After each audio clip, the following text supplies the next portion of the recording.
Don't wait for your kids to dump you in a care home. Do this first.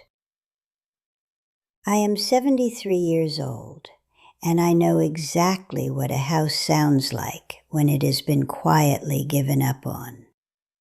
Not the dramatic kind of silence, not the silence after a funeral when everyone has finally gone home and you're standing in the kitchen surrounded by other people's casserole dishes. That silence at least has weight. It acknowledges that something happened. No, the silence I am talking about is thinner than that. It seeps in slowly, the way water finds a crack in a foundation. You don't hear it arriving.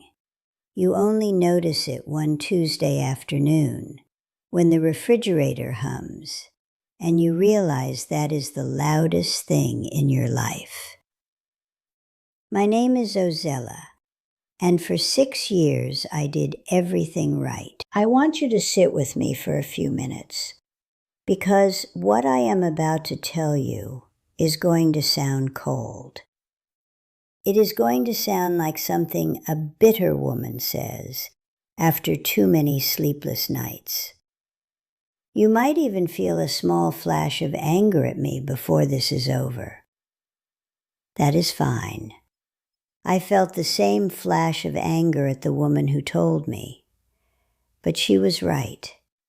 And I have spent 3 years watching people I love suffer because they refused to hear what I heard.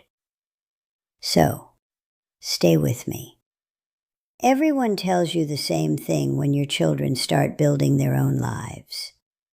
They say, be available. They say, don't be a burden. They say, make yourself easy.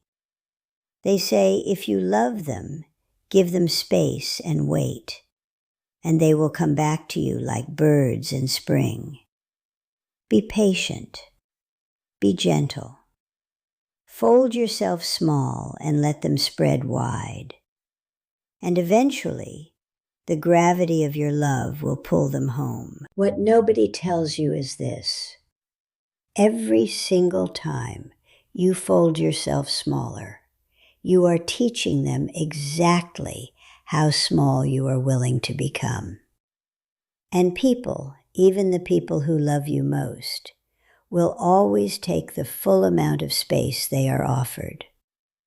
The truth that saved my life does not sound like love. It sounds like arithmetic. And I am going to tell you all of it. But first, let me take you back to my kitchen in the autumn of 2018. The light comes in low and amber through the window above the sink in October, and I had made a pot of soup that I was never going to finish alone. Butternut squash. I had added too much cinnamon because I was distracted. The smell of it filled every room of my house, and I thought, Ozella, this is ridiculous. You made enough soup for a family, and you do not have a family in this house anymore. My daughter Thessaly lived 40 minutes away. She had 2 children, a demanding career, and a husband named Broderick, who I found pleasant but inefficient. My son Carver lived in another state entirely. He called on birthdays, and on the Sunday evenings when guilt apparently peaked for him, which was roughly every 3rd week. I was not angry at them.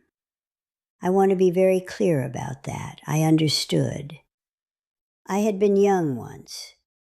I had been so busy that I forgot to call my own mother for 3 weeks once. And when I finally did, she said, I knew you were alive, I just didn't know you were well. And I heard the careful way she had constructed that sentence to let me off the hook. And I loved her fiercely for it. And I called even less after that, because she had made it too easy to be forgiven. I understand now what she must have felt at the kitchen counter, with the soup she had made for too many people. So there I was, 69 years old, reasonably healthy, not lonely in the dramatic movie version of lonely, just quietly becoming less real. That is the only way I know how to describe it. Like a photograph left in a sunny window. You don't see it fading day to day.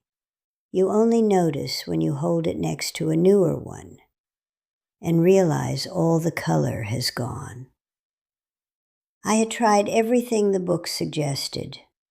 I took a pottery class. I joined a book club run by a woman named Iveth, who had very firm opinions about narrative structure and very little tolerance for dissent. I walked every morning at 7, past the same 3 houses, nodding at the same retired man who was always watering his garden beds at a time of morning that genuinely puzzled me.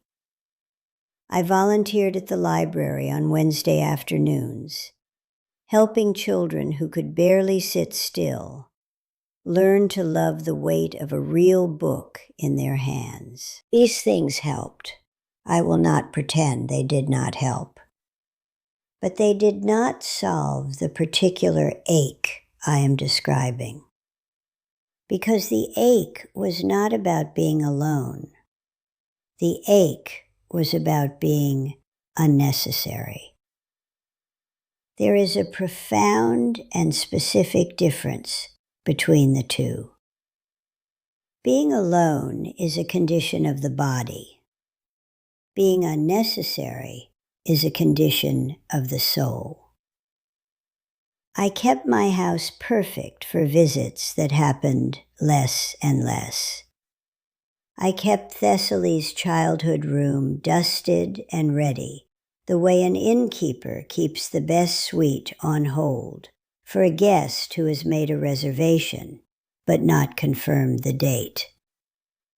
I bought the particular brand of orange juice that Carver had liked at 14, even though at 41 he had told me he was avoiding sugar. I kept it in the refrigerator. I do not know why. It felt like faith. When Thessaly did visit, which was perhaps once every 6 or 7 weeks, I would feel myself calibrating everything from the moment she walked through the door. I would watch her face for signs of impatience. I would edit myself mid-sentence if I noticed her eyes drift toward her phone. I would preemptively shorten my stories, cutting the good parts, the textured parts, the parts that would have made them real, and delivering only the quick, clean headline version, because I did not want to take up too much of her time. What I was communicating, without a single word, was this: I know I am a lot. I will make myself less. And Thessaly, because she is not a villain in this story, she is just a busy human being, accepted the offer. Every single time. The visits grew shorter. The calls grew more efficient. Perfectly pleasant, mind you. Perfectly warm in the way that airport conversations are warm. That is to say, warm with the specific warmth of people who already have somewhere else to be. I told myself I was being a good mother. I told myself that need was unattractive and dependence was a trap. I had watched my own grandmother grip her children's wrists at the door, and I had watched her children's eyes go flat with obligation. And I had sworn to myself at 22 that I would never be the woman at the door. So I stood far from the door. I stood so far from the door that they stopped reaching for me entirely.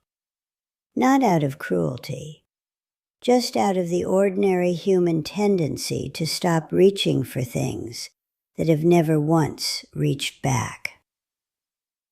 In the spring of 2019, Thessaly called to tell me that they were looking at a senior living community, 20 minutes from her house. She had brochures. The pictures were beautiful. Everybody in the photographs was wearing linen and smiling at salad. She said, "Mom, it has everything. It has activities, it has a pool, it has people your age." She said, "People your age," the way you say the right school to a 5-year-old. Very cheerful, very certain. I said I would think about it. I sat at my kitchen table for a long time after that call. The October light was doing the amber thing again. I had not made soup. I had made nothing. I was sitting with a cup of tea that had gone cold 20 minutes ago, and I was thinking about a woman I knew. Her name was Fenella. Fenella had been my neighbor for 11 years. A retired school teacher, a woman of tremendous dignity, with a laugh that could peel paint in the best possible way. Fenella had 3 children who all lived within a reasonable drive. Fenella had done everything I had done, and then some. She had made herself so agreeable, so low maintenance, so thoroughly uncomplicated, that her children, over time, had come to think of her less as a person and more as a pleasant fact of the landscape. Like a familiar tree in the yard. You know it is there. You are glad it is there. You stop seeing it. 2 years before that October, Fenella had had a fall. Not serious. She was fine within a week. But her children, who I believe genuinely loved her and were genuinely frightened by the fall, had responded to that fear in the most efficient way available to them. They had found her a facility. A nice facility, the linen and salad kind. I had visited Fenella twice there. The first time, she was still herself. Wry, warm, a little sharp around the edges, the way interesting people usually are. The second time, something had shifted. She was still perfectly pleasant. She was pleasant the way a waiting room is pleasant. She had been optimized for the environment. And the environment was one in which having strong opinions or demanding real presence from the people around you was not particularly useful. And so she had stopped. I drove home from that second visit, and I sat in my driveway for longer than I am comfortable admitting. Fenella had done everything right. She had been patient and available and easy. She had folded herself small. And all of it, every careful accommodation, every swallowed preference, every edited story, had added up to a life that her children could love from a comfortable distance and tuck away cleanly when proximity became inconvenient. She had made it too easy to store her. I am not saying her children were bad people. They were not. I know them. They are ordinary, loving, busy people who made the most convenient decision available and told themselves it was also the kindest one. And it was easy to believe because Fenella had spent 20 years teaching them that her comfort came second to their convenience. I made a decision in that driveway, not out of anger, not out of strategy, out of the specific clarity that arrives when you understand that the way you have been living is a slow and polite form of disappearing. The next morning, I called Thessaly back.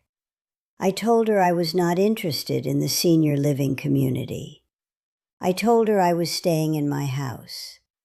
And then, because I was terrified and because it was the right thing, I said something I had never said to my daughter in her adult life.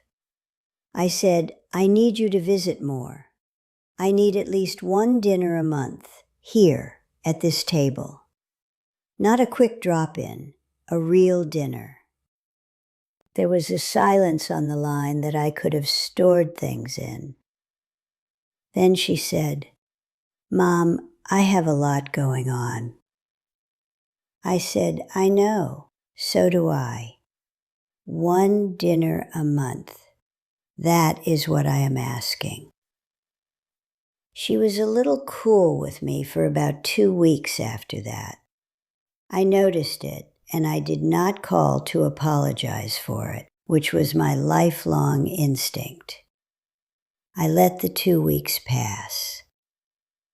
And on a Wednesday evening in the 3rd week, my phone rang and it was Thessaly, and she said, What if we do the second Saturday? The kids would love to see you. I want to tell you what happened in the next 6 months, because it is the part that still surprises me. When I stopped making myself a convenience, I became a person again. I do not mean I became difficult.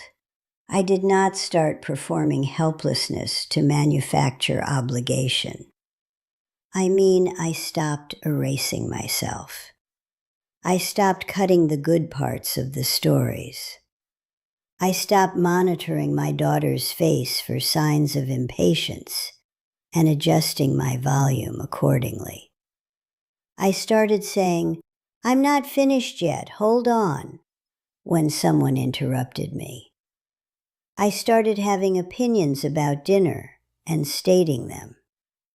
I rehung a painting in the hallway that I had taken down 3 years earlier because Thessaly had said once that the colors were a bit much.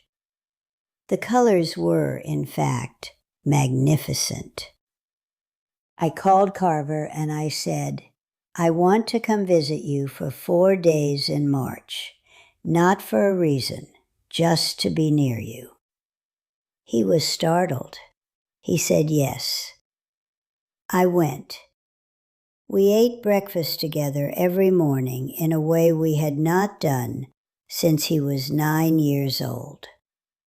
On the 3rd morning, he told me something about his work that he was proud of, something specific and technical that I did not fully understand.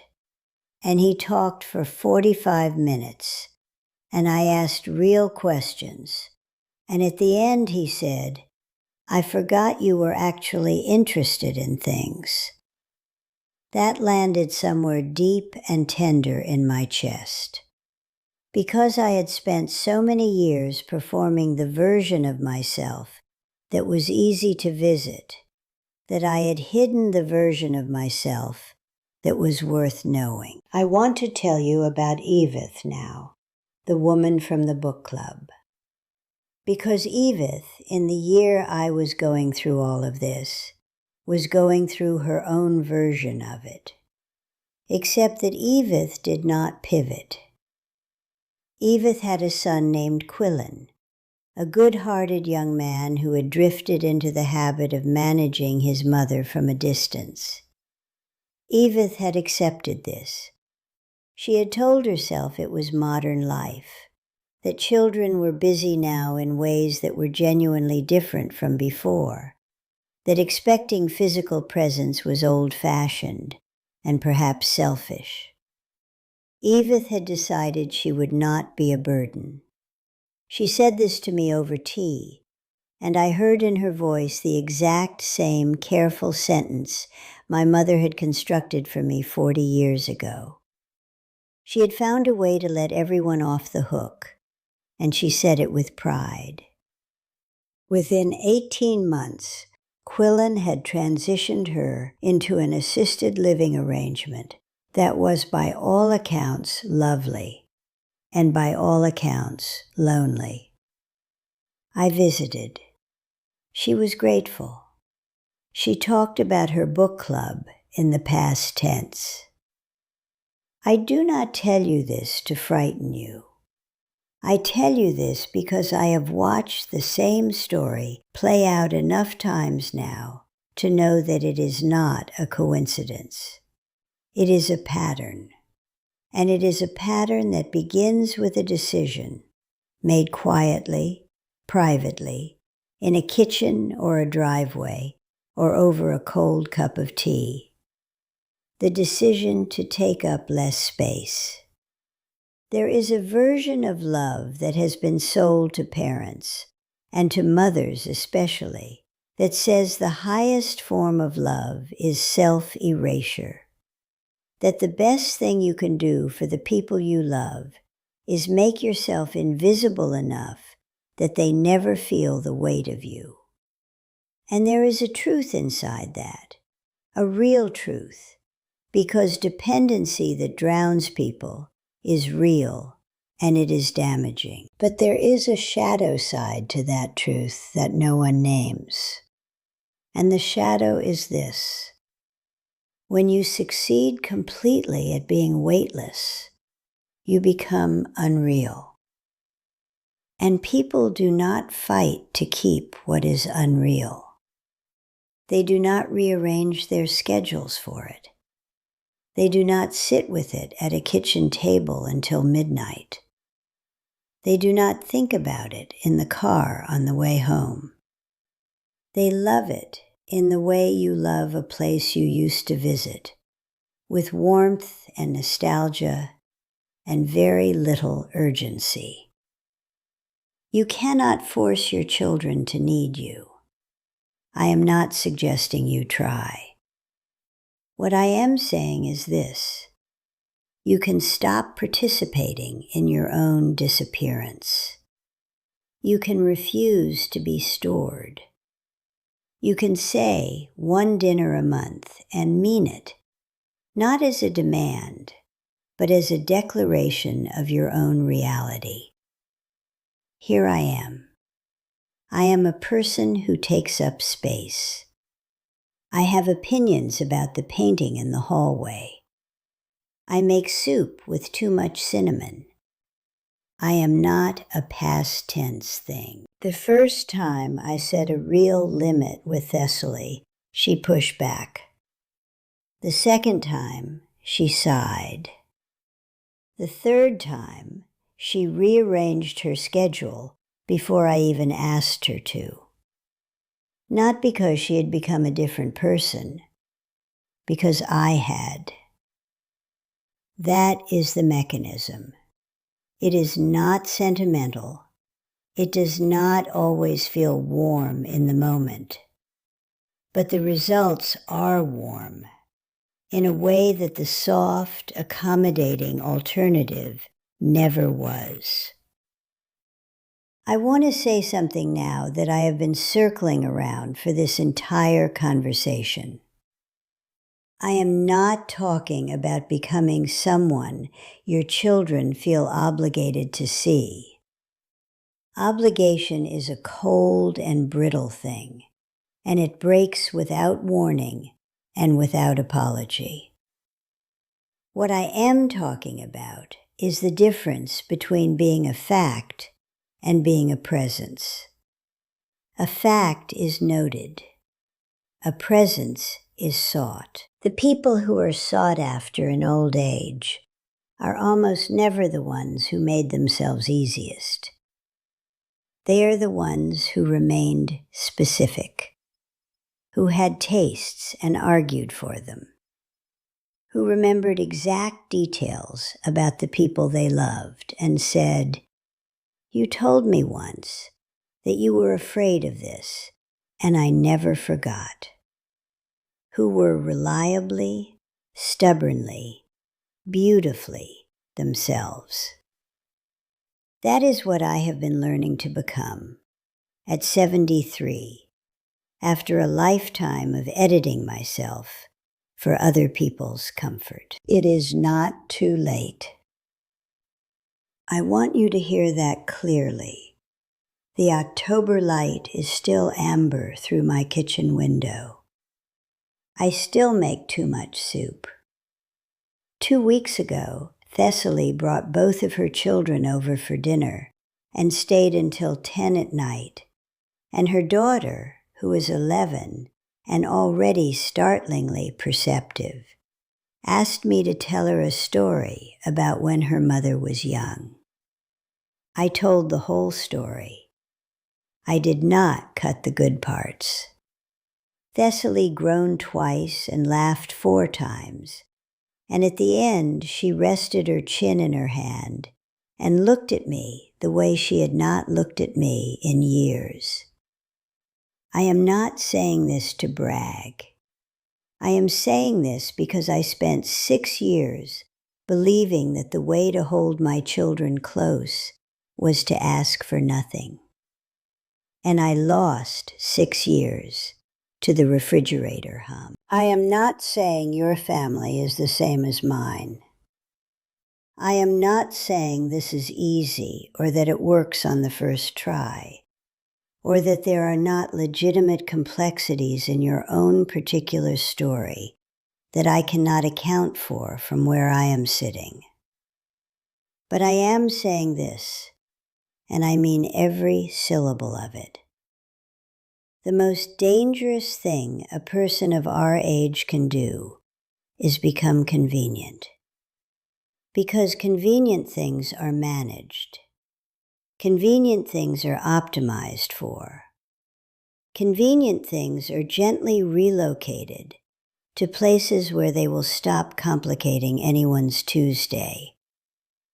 You are not a thing to be relocated. You are a person who makes soup with too much cinnamon, who has opinions about paintings, who remembers the exact moment your child told you they were afraid of something and never forgot it. You are a person with a specific, irreplaceable texture. Do not sand it down. Do not answer every phone call on the first ring, and every favor on the same day, and every inconvenience with a cheerful, "No, I am fine. Please don't worry about me." Let them worry a little. Let there be a small, appropriate weight to you. Not to be difficult, not to manufacture need, just to be real. Take up the space you actually occupy. Rehang the painting. I am not saying any of this is without cost. There will be a week, perhaps 2, of cool silence when you first do it. You will feel in those days a strong pull back toward the comfortable smallness, toward the soup you made for yourself alone. That pull is not love. That pull is habit. Push through it.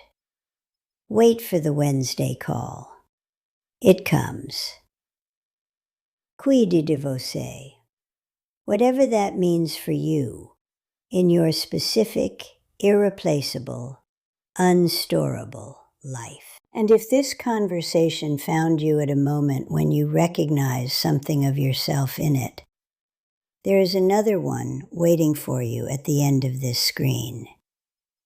It is about what happens after you stop disappearing. The part where you have to figure out what you actually wanted all along.